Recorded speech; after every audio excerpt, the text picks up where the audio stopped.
guys, mayroon tayong i-visit na isang lucky followers natin. So is a surprise visit natin siya guys. Siya yung napili natin sa 10 lucky followers natin na gusto natin nang bigyan ng konting ayuda. So parang balik suporta lang po natin sa kanila guys. So guys is biyahe na tayo. Let's go!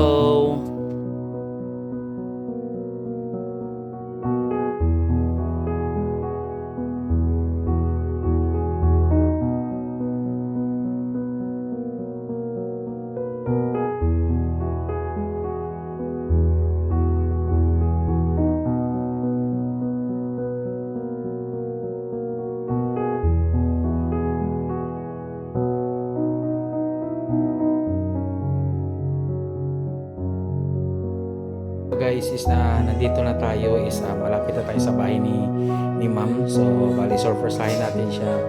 Actually wala talaga siyang alam ngayon sa meron na napupunta ako dito sa kanya. So guys is surprise na natin siya sa ibibigay natin sa kanya.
So yun guys, is nabigyan na natin si Ma'am Maylene ng kunting ayuda.